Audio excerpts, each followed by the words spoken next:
Mesdames et messieurs, bonsoir. Au sommet de cette édition du 19h.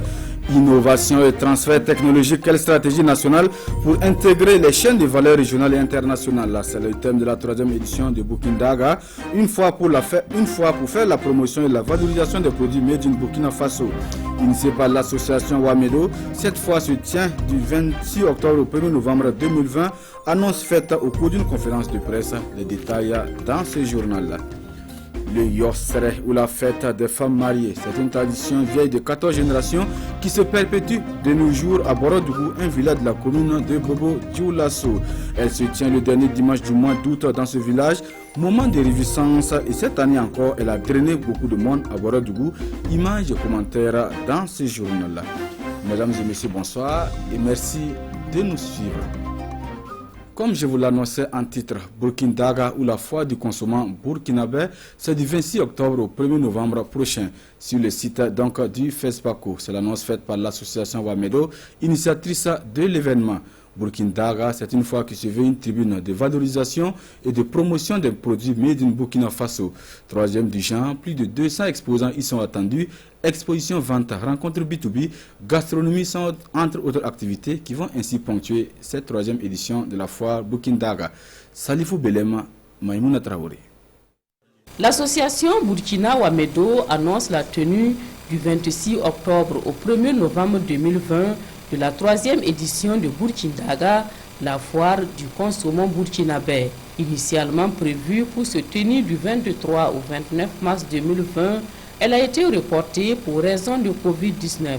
Le thème retenu, innovation et transfert technologique, quelle stratégie nationale pour intégrer les chaînes de valeur régionales et internationales. L'objectif de l'association initiatrice est de mettre en exergue les potentialités locales, de valoriser et de promouvoir les produits made in Burkina.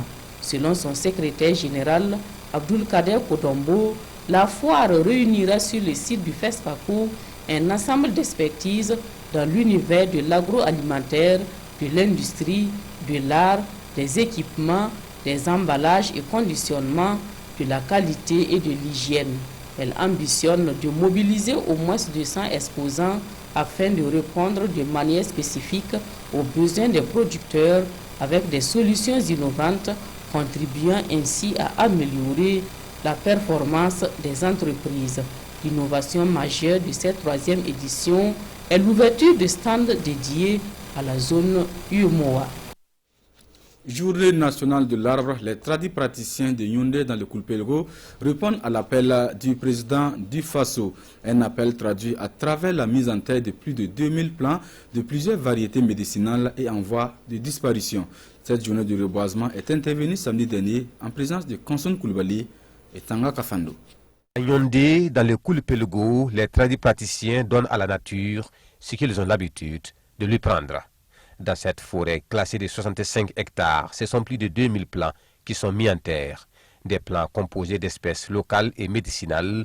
La plantation vise un double objectif, régénérer la nature et pérenniser l'activité de production de phytomédicaments. L'important de cette plante, d'abord ça protège même la terre, ça protège le sol, ça nous aide à faire la tradition, ça nous aide même à faire nos médicaments traditionnels.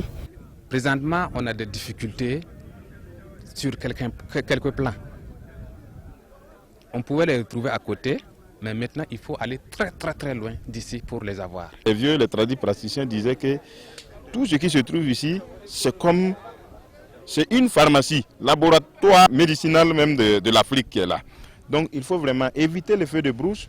Il faut éviter la coupe abusive du bois. Pour le représentant du directeur provincial de l'environnement, cette plantation vient renforcer la mise en défense de ce massif forestier. Le choix de ce massif forestier dont vous voyez des arbres et que certainement vous ne pouvez pas imaginer qu'on pouvait revenir planter est que il y a des parties dénudées de cette forêt. L'activité entre dans le cadre de la Journée nationale de l'arbre au Burkina Faso, placée sous le thème « Arbres, santé et résilience climatique ».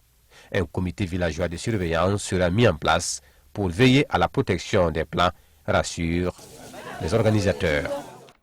Tradition également, respect sacrifié à Zambaga, un village de la commune de Boulsa dans la région du centre-nord. Les populations de cette localité, elles également, ont mis en terre quelques plans pour lutter contre la désertification au Burkina Faso. Le compte rendu de Amadou Ouedraogo et Yacouba Kouala depuis Kaya. Un reboisement au profit du centre de santé et de promotion sociale du village de Zambanga dans la commune de Boulsa. Sur initiative de Patrice Kourago, conseiller en charge de la culture à la présidence du Faso, jeunes, femmes et vieux ont planté des arbres fruitiers pour soulager accompagnants et patients dans les années à venir. C'est pour faire suite à l'appel du président. On n'a pas besoin de rappeler l'utilité de l'arbre dans la vie de chacun. Pour faire suite à cet appel que nous voulons descendre jusqu'à dans nos villages pour donner le modèle.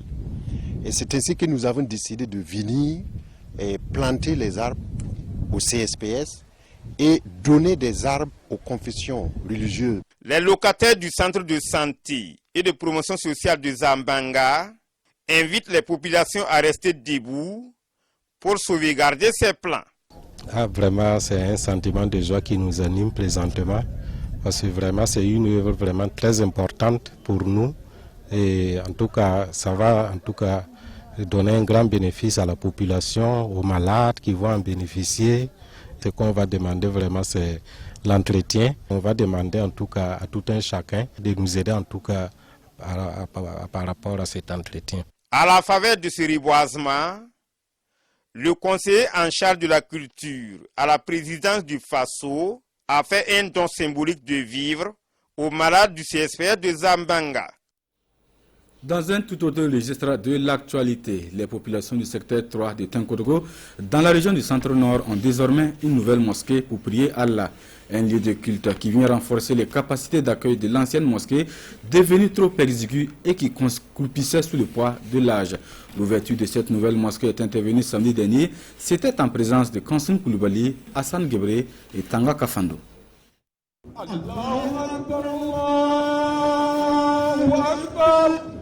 C'est cet appel du muezzin qui marque l'ouverture officielle des portes de la nouvelle mosquée du secteur 3 de Tenkodogo. Une mosquée électrifiée et entièrement équipée dans laquelle les fidèles musulmans effectuent la prière du Maghrib de ce samedi. La construction de la mosquée est la matérialisation de la générosité de l'association Rama en collaboration avec le directeur général du protocole d'État, l'ambassadeur Raymond Balima. J'avais rencontré l'imam du quartier et puis on a échangé. Il m'a parlé donc de la vétusté de la mosquée du secteur. Et donc c'est à partir de là que j'ai entrepris de voir dans quelle mesure je pouvais les aider à faire une réfection de la mosquée. Et de la réfection, et grâce aux partenaires qui nous ont aidés à la construction, nous sommes venus à faire carrément une autre mosquée qui va donc combler les attentes de la communauté musulmane du secteur 3. La religion musulmane, c'est une religion de paix, ce n'est pas une religion d'agression comme certains veulent le faire croire. Et puis c'était vraiment une joie pour nous que cette opportunité-là se présente. Puis les doléances de l'excellence, donc on était touchés par son pas. Donc voilà pourquoi on n'a pas hésité un instant à soutenir ces projets. Pour l'imam de la mosquée, l'acquisition de cette nouvelle infrastructure va contribuer à désengorger l'ancienne qui est en état de dégradation avancée. Occasion pour les donateurs de demander aux fidèles musulmans de prier pour la cohésion sociale et la paix au Burkina Faso. Les fidèles musulmans de Begdo bénéficieront également d'une mosquée du même standing, promettent les donateurs. Autre titre de ce 19h, et nous mettons le cap sur Bobo Dioulasso dans la région des Hauts-Bassins pour aller à la découverte de cette pratique peu connue. Le Yossere ou la fête des femmes mariées. C'est une fête célébrée le dernier dimanche du mois d'août dans le village de Borodougou. Cette pratique qui se perpétue depuis 14 générations magnifie l'autre moitié du ciel. Moment de réjouissance donc, et cette année encore, elle a drainé beaucoup de monde à Borodougou. Tradition perpétuée ce dimanche 30 août dernier sous les regards de Drissa Traoré et Ali Traoré.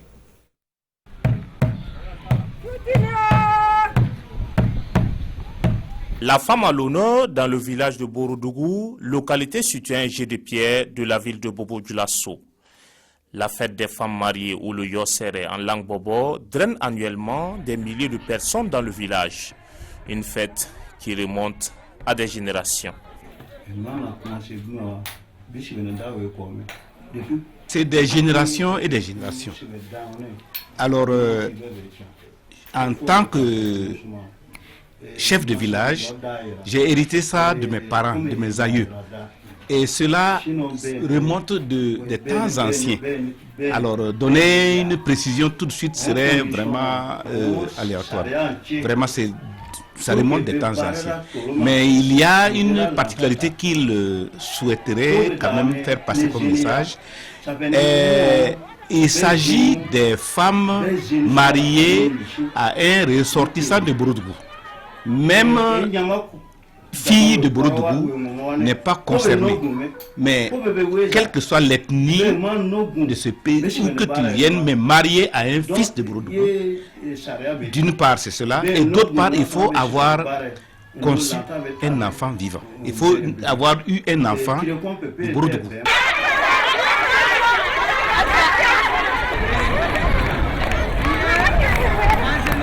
Elles font le tour de cette maison, considérée comme la première du village.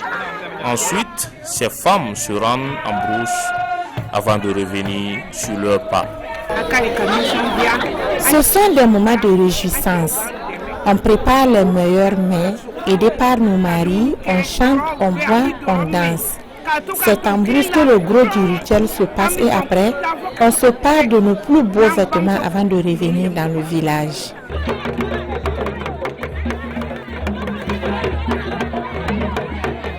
La fête des femmes mariées ou le Yossere est célébrée chaque année le dernier dimanche du mois d'août. Un mot de sport dans cette édition. Piment Vert des Actulis s'adjuge le trophée de la première édition de la Coupe de l'Amitié de la Cité des Actulis. Une finale remportée au tir au but face à Dimanche Matin. Pari réussi pour les organisateurs de ce tournoi. Compétition dont l'objectif est de favoriser un brassage entre les populations, créer la solidarité et l'union entre les jeunes des Actulis. On en sait davantage avec Alain Didier Compaoré et Moussa Ouedraogo. 1 million de francs CFA au vainqueur d'un tournoi de Maracana.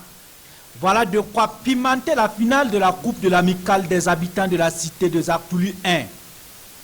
Dimanche Matin en jaune est opposé à Piment Vert de Actulis. Dans cette rencontre de 2 fois 2 minutes, les deux équipes sont rentrées dans le match sans round d'observation sous le regard de nombreuses autorités. La première alerte est donnée par Piment Vert. Dimanche Matin réplique sur cette action. Les meilleures occasions du match sont à l'actif de Piment Vert et c'est en toute logique qu'il ouvre le score par son capitaine. À la reprise, Dimanche Matin n'attend pas et rejoint son adversaire au score. Un but partout à la fin du match. C'est par 2 tirs au but contre 1 que Piment Vert triomphe devant Dimanche Matin sous l'œil d'un parrain avisé.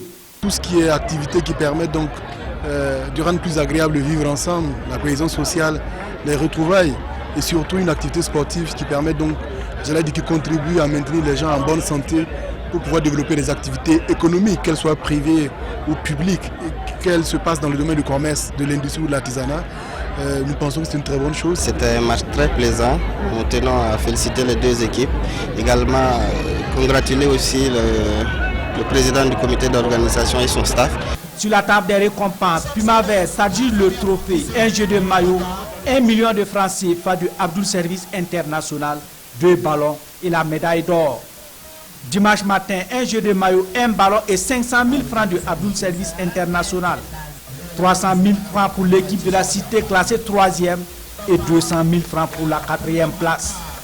Le comité d'organisation s'est également vu gratifié d'une somme de 1 million de francs CFA par l'invité d'honneur, de quoi susciter une seconde édition. Et c'est sportivement donc que s'achève cette édition du 19h sur la télévision du Burkina. Merci de nous avoir suivis. Nathalie Kaoré vous retrouve dans quelques instants pour l'édition du 20h. Bonne suite de programme.